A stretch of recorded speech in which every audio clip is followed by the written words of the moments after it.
Om Namo Bhagavate Vasudevaya. Om Namo Bhagavate Vasudevaya. 210:14.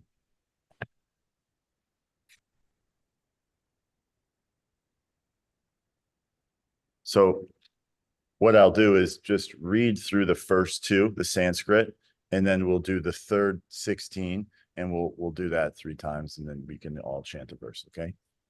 So 14.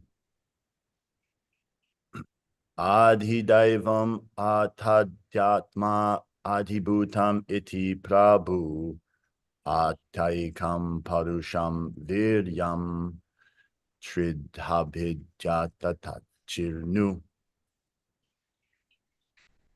Just hear from me how the potency of his lordship divides one into 3, called the controlling entities, the controlled entities, and the material bodies in the matter mentioned above.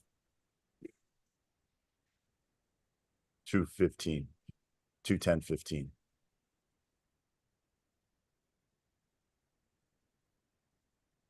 Antasarirya akasat purusaya vichestata ojasaho balam yagne tata prano mahan ashu. From the sky situated within the transcendental body of the manifesting Mahavishnu, sense energy, mental force, and bodily strength are all generated, as well as the sum total of the fountainhead of the total living force. Okay, this is the verse we'll be speaking on here. Anu prananti jam prana pranantam sarva jantusu apanantam apananti nada devam evanugaha. Anu prananti jam prana pranantam sarva jantusu apanam tam apananti nada devam evanguha. Anu prananti jam prana pranantam sarva jantusu apanantam apananti nara devam evanugaha. Devotees here in the temple. Anuprananti yam pranaha pranantam sarvajantusu apanantam apananti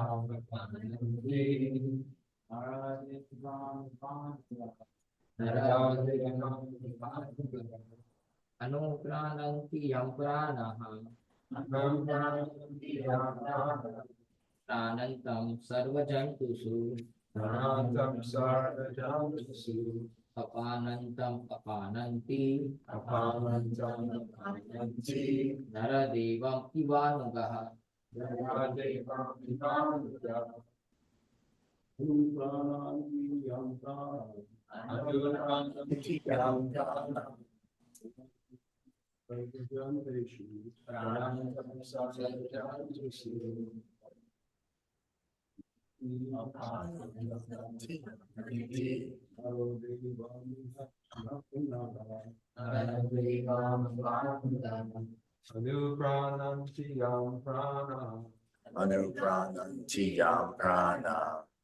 Anantam sarvajantusu anantam sarva jantusu Anantam Nanti apanantam Radevam Ivanuga Naradevanugaha. Prananti yam pranaha.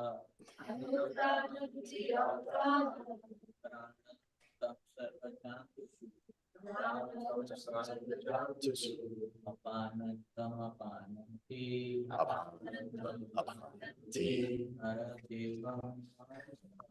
Naradevanugaha. Anuprananti yam pranaha. Manantam sarvajantusu. Anantam apananti.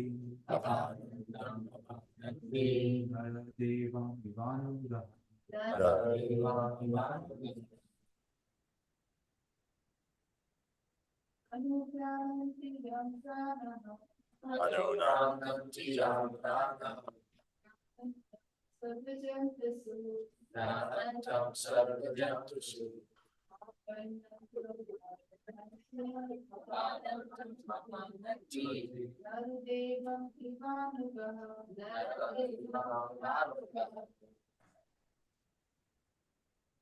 Anyone online would like to share the verse? Chant. Hare Krishna. Hare Krishna. Anupananti yam pranaha. Prana. Prananantam sarvajanasu. Pranatam sarvajantusu. Apanantam apananti. Apanantam apananti. Naradevam ivanugaha. Naradeva. Hare Krishna. Hare Krishna. Word for word, synonyms. Anuprananti. Follow the living symptoms. Yam. Food. Prana. Senses. Pranatam. Endeavoring. Sarvajantusu. In all living entities. Apanatam. Stop endeavoring. Apananti. All others stop. Nada devam. A king. Eva. Like. Anugaha. The followers. Translation. As the followers of a king follow their lord. Similarly, when the total energy is in motion, all other living entities move. And when the total energy stops endeavoring, all other living entities stop sensual activities. Purport. The individual living entities are completely dependent on the total energy of the Supreme Purusha. No one has independent existence. Just as no electric lamp has independent effulgence. Each and every electrical instrument depends fully on the total powerhouse. The total powerhouse depends on the reservoir of water for generating electricity. Water depends on the clouds. The clouds depend on the sun. The sun depends on creation, and the creation depends on the movement of the Supreme Personality of Godhead. Thus, the Supreme Personality of Godhead is the cause of all causes. Om Jnanatimirahandasya Gananjana Shalakaya Chakshulun Militam Jaina Tasmai Shri Gurave Namaha. Shri Chaitanya Manho Bhishtam Shtapitam Jaina Bhutale Svayam Rupa Kadhamayam Dadati Sva Tadantikam. Jai Shri Krishna Chaitanya Prabhu Nityananda Shri Advaita Gadadhar Shivasari Gaura Bhaktivinoda. Hare Krishna Krishna Krishna Hare Hare Hare Rama Ram Ram Hare Hare. Verse one more time. As the followers of a king follow their Lord. Similarly, when the total energy is in motion, all other living entities move. And when the total energy stops endeavoring, all other living entities stop sensual activities. So we have a very nice verse, timely verse, actually. Here in America, we have a Independence Day celebration coming up, right? The 4th of July. We're fancying ourselves as very independent. This is part of how we operate in the material world under the guise of independence, lording over the material nature. And although we do have some independence, the jiva, we are dependent on Krishna, the source. As it's put here, the cause of all causes. And that's what we're studying in Krishna consciousness, the supreme absolute truth, the highest truth, the cause of all causes, which is somewhat rare to really explore the cause and the cause and the cause and the cause. And as this chapter is nicely put, the title to the chapter, anyone remember the title? Might be up on the board. Answer to all questions. Yes, the Srimad Bhagavatam is the answer to all questions. So here we have the answer to all questions, although not many people recognize that this is the answer to all questions. But what we're understanding from this verse and what we're seeing here is that actually this is the cause of all causes. So there's a dependence that we have in this material world. And the dependence, as it's described here, just like the light, we see the light and we think, oh, you know, a child might think, oh, here's light. It's just happens to be light. But there's a source of that light. And the source goes deeper and deeper, right? The source of the light is the powerhouse. But then the source of the power at the powerhouse is maybe a dam, you know, maybe water, maybe nuclear, something, but something is sourcing that. But then even beyond that, there's a source beyond that. So what we're looking to uncover in the practice of Krishna consciousness is that source. And what we understand from Srila Prabhupada and the Srimad Bhagavatam and the Bhagavad Gita, that the source is Krishna, a personality. It's not an empty void or an impersonal light. The source is a person, is Krishna. And so there's this interesting thing because it's like we're dependent on Krishna, and there's really no question of independence in general, although we want to try to be independent. Like this nation is founded on the ideals of independence. But as we can see, that independence, even if we look a little bit underneath the surface, we're dependent on so many things. We're dependent on the rain. We're dependent on, you know, how the Mother Earth is providing for us. Although there is a bit of independence as the jiva, which is described earlier in the verse as the controlled living entities. In the first verse that we read, they're saying that there's one splits into three. Then there's the soul, like the jiva, and then there's the controlled body, and then there's those entities which are controlling those bodies, the devas. But the minute independence that we have is actually what's brought us into this material world. Because this material world is not the natural place for us. Did you know that? It's not the natural place. It seems like it. Until we get some knowledge and some understanding. But the minute independence that we have to utilize our free will, Because without free will, see, we have to be able to make the choice, make our own choice to turn back, to turn towards the supreme truth.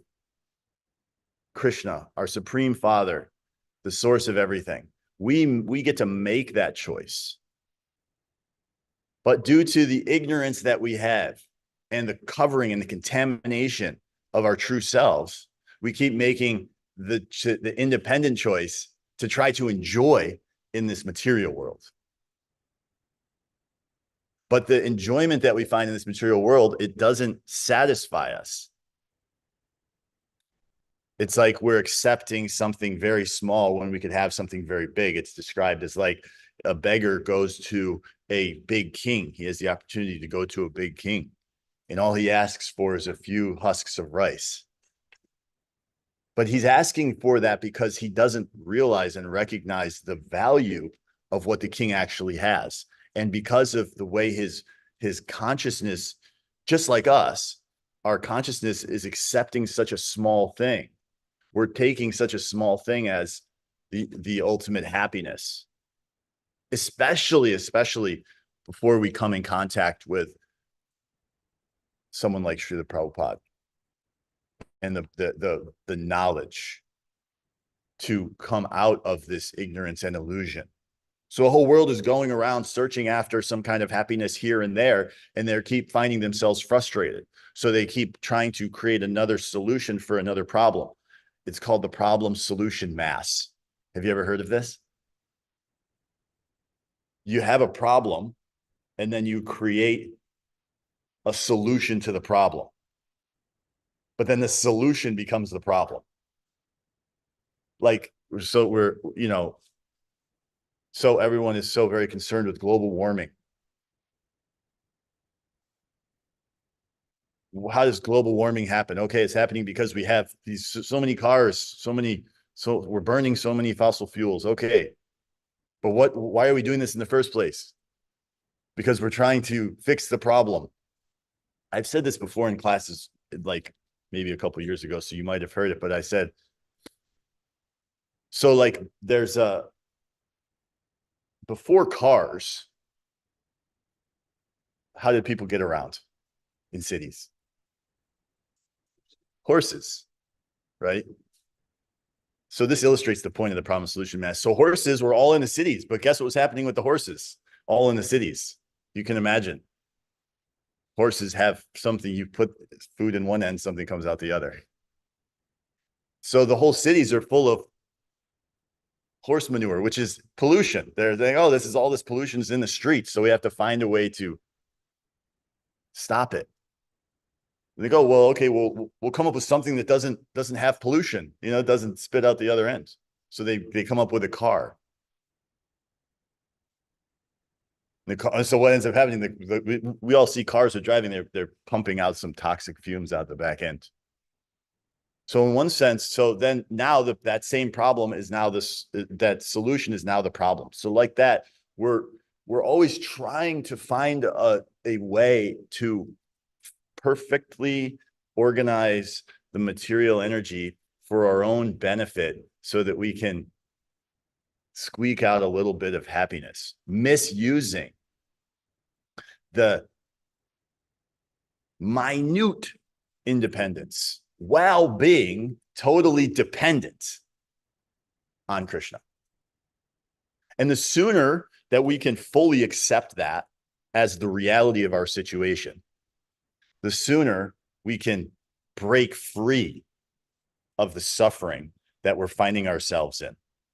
And it's a challenging balancing act, especially for those of us who are living in the world. Well, all of us are living in the world, but are going out into the material energy and having to provide for our families and deal with so many things in the material energy, because in one sense, we all could just go to Vrindavan and live in the temples and be brahmacharis and brahmacharinis. And I'm sure most of us would love to do this, but somehow we're feeling stuck here whether it's, you know, real or not, we're feeling stuck to stay in this material energy because we feel like we have so many responsibilities and duties to the people in our lives. And in many cases, this may be true. So we have to find a way to have a balancing act where we're not completely overtaken by Maya Devi. Maya Devi is the material energy, and she is also a servant of Krishna, because Krishna, in the same way, he's so kind, he's giving us this material energy so that we can attempt to try to play out this illusion of independence. And well, he's not giving us, so he's saying, okay, well, you know, go play in the sandbox over there until you're ready to turn back. And he sends Krishna, he sends his bona fide representatives to this material energy, into Maya, and to say, hey, guys, check it out. Srimad Bhagavatam, Bhagavad Gita, here we are. So many different ways we can connect into it. Wholesale giving away books everywhere. You on the street, devotees everywhere. You can find them in any city. And also the holy name is being resoundingly heard so that they can crack the ice, trying so hard to say, just recognize your situation. And in the same way, the mercy that we get is birth, death, old age, and disease. We're very happy about birthdays, but we're not very happy about death. But anytime you take birth, that means death is coming.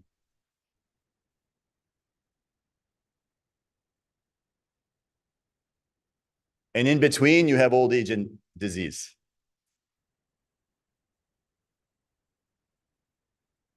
Now, in one sense, you could say, well, that's just pessimistic.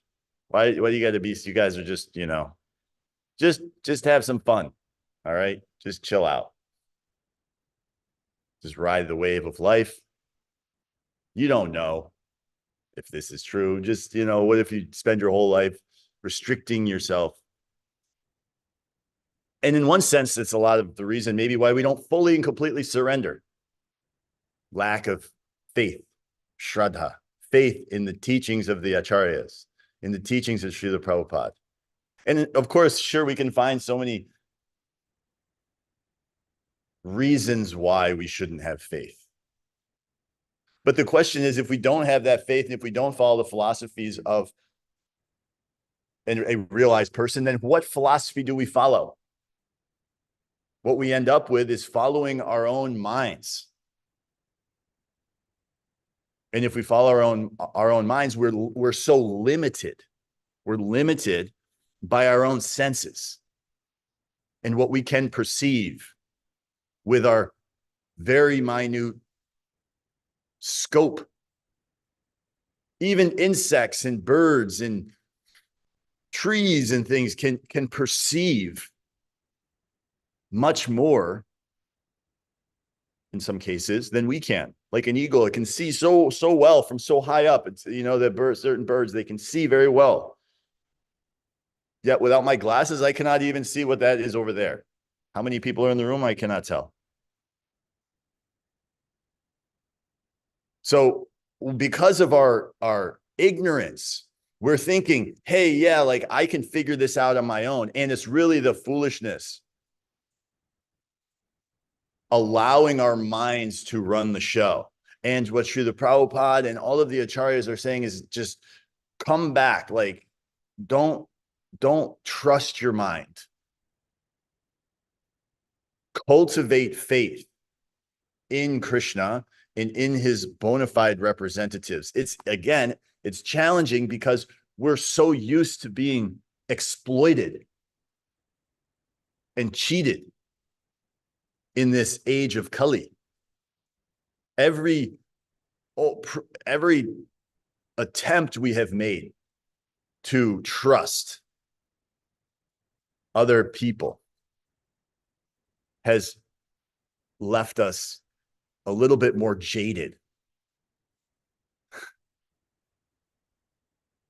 So that kind of feeds itself through into our practice of Krishna consciousness as well. Although like we feel the bliss, you know, like we we're in a very fortunate situation. Anyone who's here or listening to this now or in the future or any time certainly has found themselves in a very fortunate position, because we've come in touch with the highest teaching, and we can actually come to the source, the cause of all causes, the deepest truth. And that's what we're getting in Krishna consciousness. Not like a little bit like we're getting closer. We're like the actual highest, the absolute truth. There's a lot of absolutes in the Bhagavatam. Like this chapter's title, exactly. Srimad Bhagavatam is the answer to all questions. How can that be? Because it's the source. It's going at the source. There's nothing beyond it. So we have this great fortune to have come in contact with it due to the mercy of Srila Prabhupada and the devotees. All of us have had some experience with coming in contact with devotees, which has gotten us here so that we can be freed of this illusion of independence. So as we go into July 4th weekend, we can actually recognize that this is all a big illusion,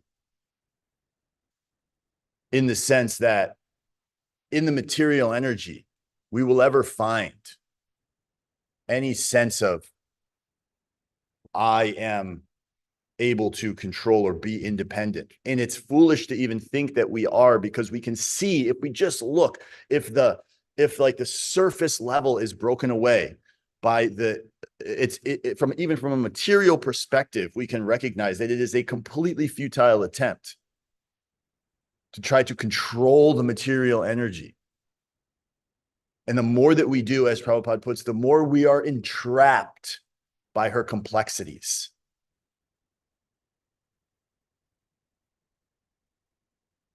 Although and there's a lot of what's called paradoxes in spiritual life. One might call them contradictions. Paradoxes, two apparently opposing things existing at the same time in the same place. So we're dealing with a paradox here. We're completely dependent, and we have independence.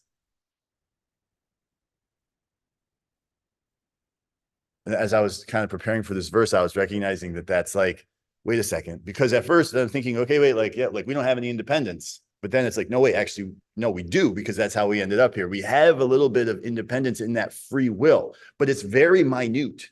It's just, which way are we gonna turn ourselves? And when we're completely in ignorance, we don't even have a chance to turn ourselves back towards Krishna, because we're so hell-bent on enjoying.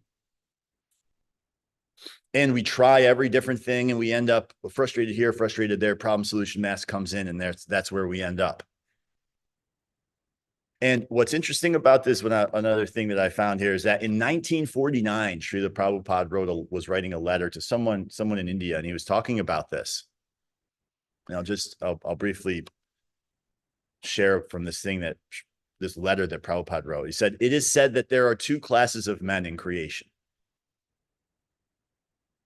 What are the two classes of men? Anyone want to guess?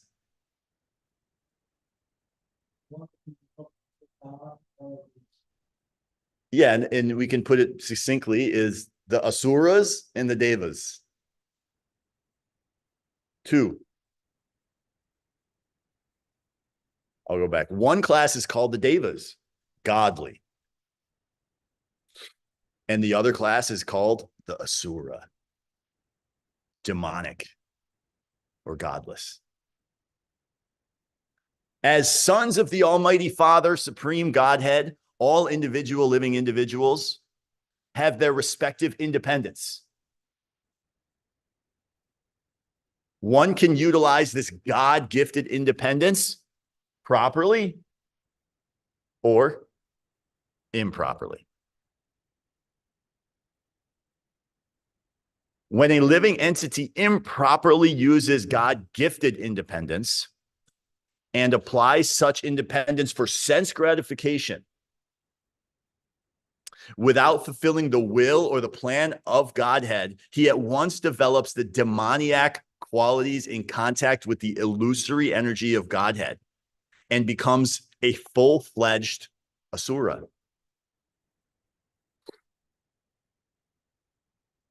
But one who does not misuse the God-gifted independence and does not engage himself in the act of sense gratification, but fulfills the plan of the Godhead,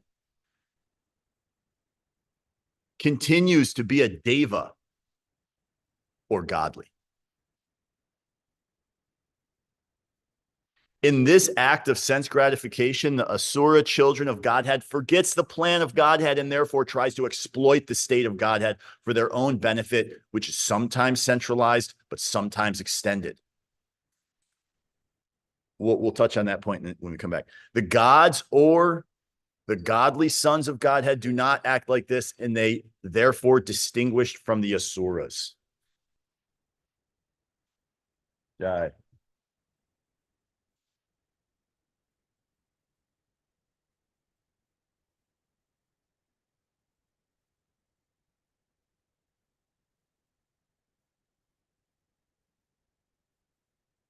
Does anyone want to give a synopsis of the paragraph I just read? Or did I lose you all?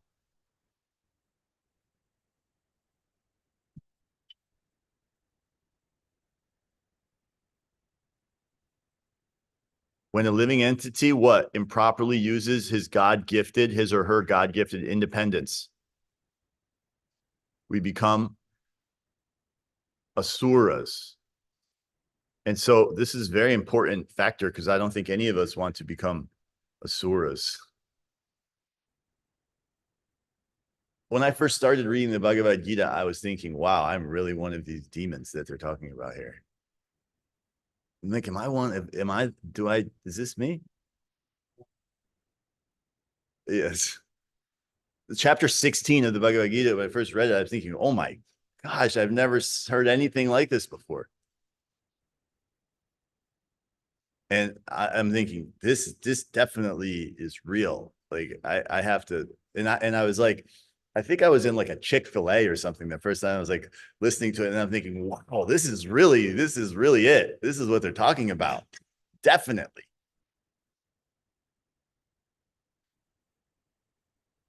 It's interesting to consider this and to recognize that this is our position, because it's so easy to like get falling into sense gratification. And even no matter how much we practice, at least for myself, to try to think like, I'm going to get this, my life organized in such a way that like, I'm going to find some little bit of happiness here and it's going to just work out. And I'll be able to ride out old age, and have a nice family, great grandchildren, and a wonderful estate. And of course, yes, I'll go to the temple and give donations and, be well revered. My children will be, nicely situated. There's this like illusion in the mind, For those of you who are ever on social media, if you're not, don't go on there, but there's a popular kind of style of video where there's like a sound and then they show like popular tourist destinations, like what they look like on social media, and then like what they look like in real life.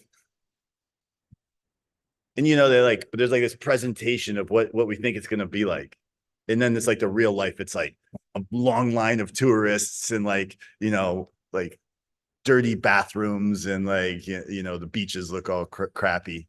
But in the pictures, they're all edited and they look nice. This is exactly how we're operating in this kind of dichotomy of like Krishna and Maya.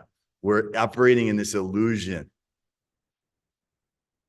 that we're going to find this place of that like in the mind, it's good. It's like, it's going to be, it's like, but then the reality of it is not. So what's the moral of the story here? What is our function? To recognize that it is our birthright and that we can, by restraining from the sense gratification, by bringing our minds, by utilizing our minute independence that we have, understanding and recognizing that we cannot be fully, we will never be fully independent. And to think otherwise will just pull us down, and we'll be confused, and we'll just keep being frustrated over and over and over again, which will cause us to continue to get pulled into the whirlpool.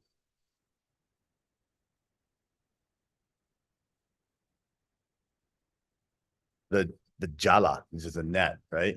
Something like that. Like it's like a net, or the whirlpool of samsara. Even in so many different traditions, they understand this samsara, the wheel, the cycle of birth and death. Because actually what's described in the Bhagavad Gita is that there's what's called reincarnation.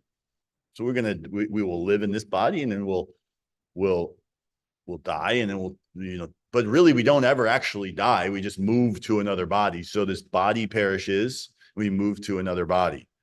But how long should we do that? We go up, maintain, go down. While we're up and maintaining, we're thinking, oh, this is very nice.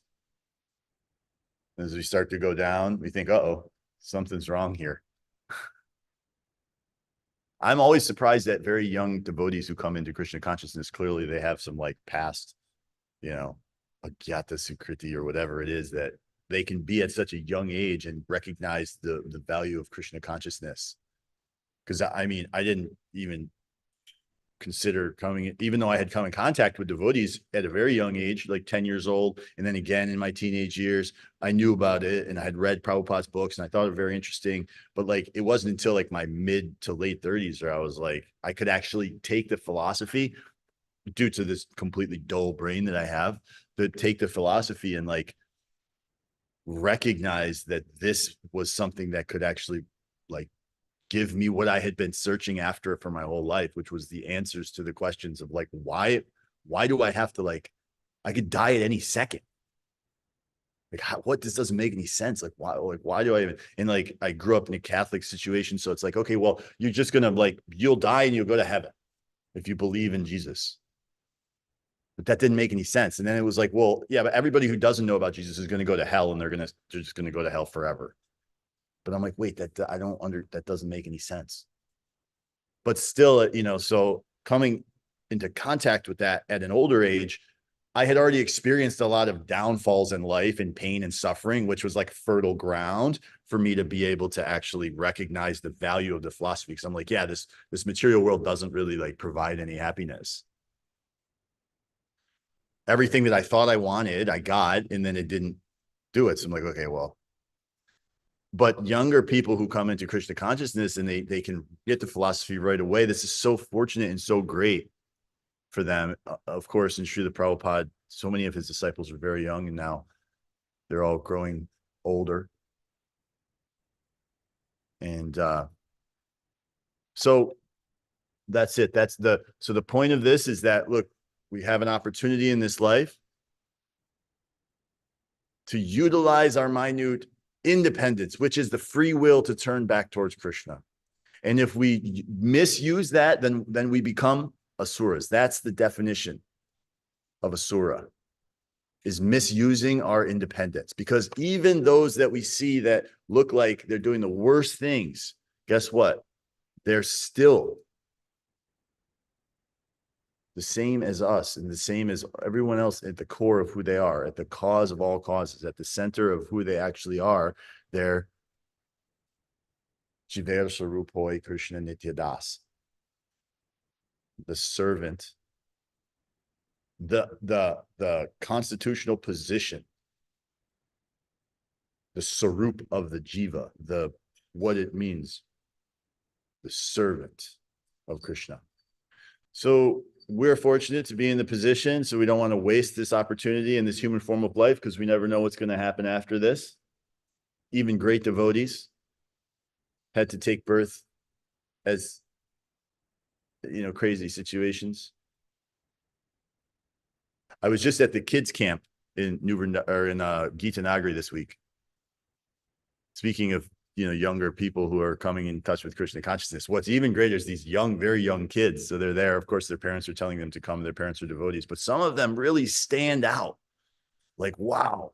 Like these people, like 10-year-old, 12-year-old kids chanting japa, coming to Mangalarti, like really like zone, like locked in, as they put it, to Krishna consciousness.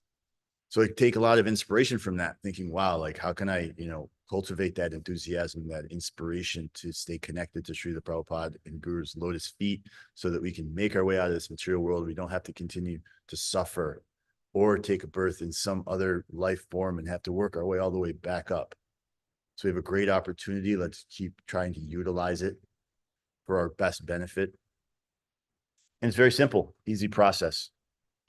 Chanting Hare Krishna, which cleanses the heart, which allows us to have more ability to connect into the philosophy, opens it up and gives us what we're truly seeking after. Because what's the highest thing in the universe? What's the highest attainment in this world for a jiva? Anyone know? Krishna Prema, which you could say in a layman's term is what? Love. I say this on book distribution to people. I say, oh, it's because like if they do yoga, I see, so do you do yoga? I say, oh, well, this book has this talks about all different forms of yoga. You know what the highest form of yoga is? And they say, no. I said, well, it's called bhakti yoga.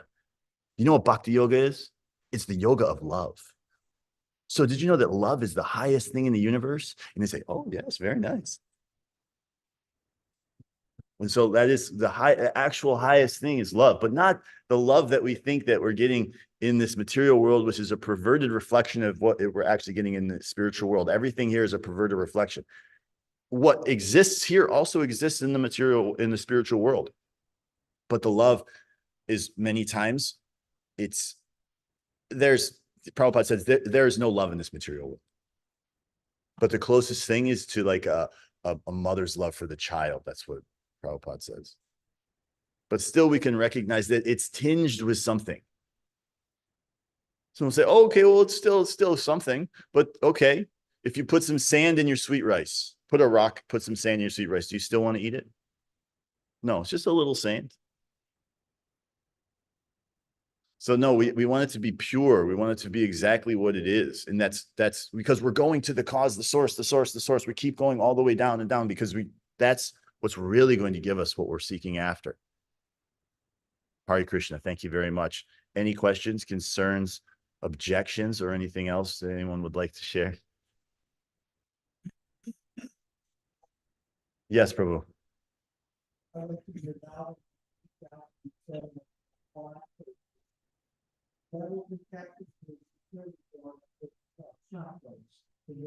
Mm. But the somebody just got shot.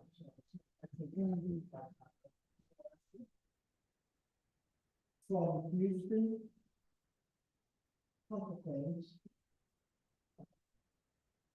One man, a friend of mine said, if you live in Srimad Bhagavatam, that is a perfected way of life. And the slow says about free will, it's like getting on an airplane. You go from Houston to Philadelphia, the airplane's going to do that. You get on that plane, you might have to buy peanuts, and you might be able to go to the bathroom. That's not free will, but that's really good. And the other thing that he said, if the mind has a problem, you can't use another mind to fix it. Mm. Not the Yes. forces in the cause. Mm. I have a problem, can't use another mind to fix it. Yes. Yes. It's like I think Albert Einstein said it. You can't fix the problem with the same mind that you got yourself into the problem with. It's really the problem, not going to back it up. The energy would end up going back to the 70s, going back to just in a few seconds. Yeah. Electricity and rain and cloud.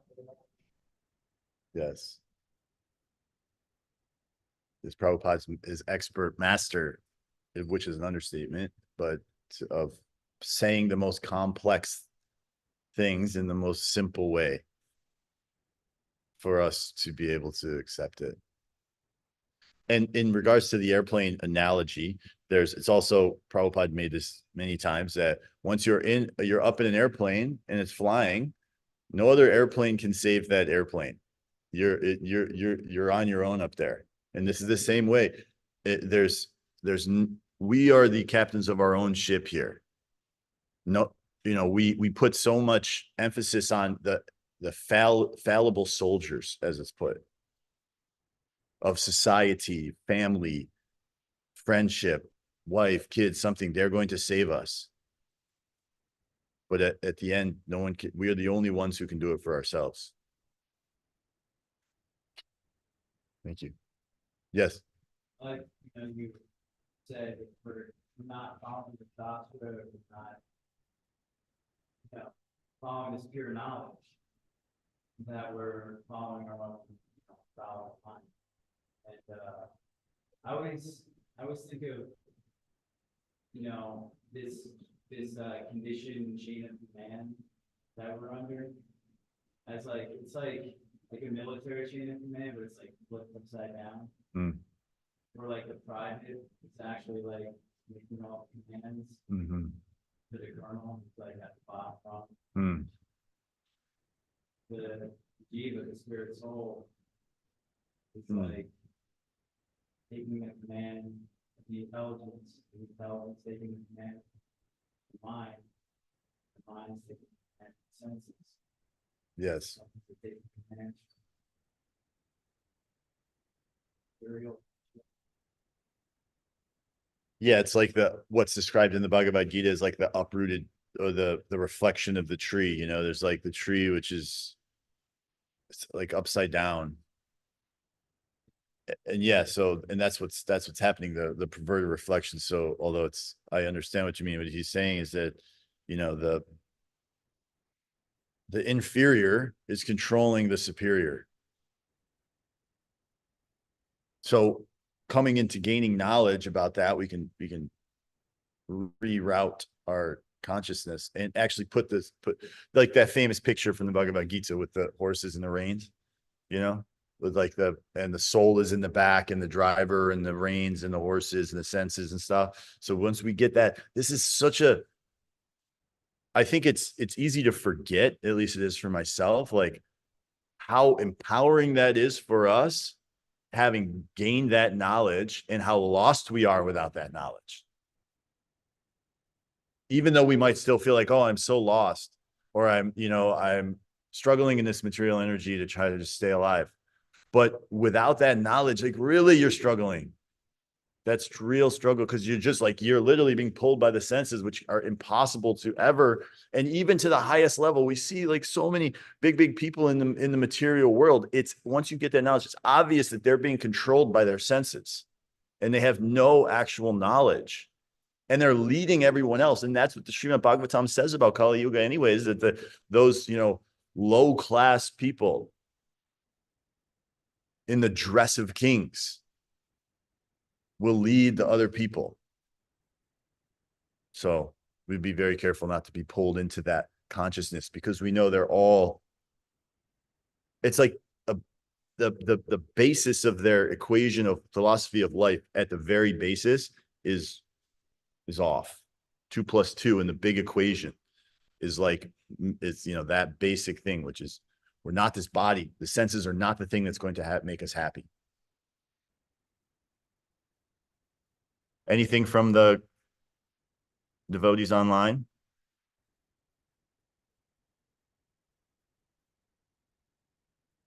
Okay. Anyone else? Thank you very much for coming. Hare Krishna. Thank you,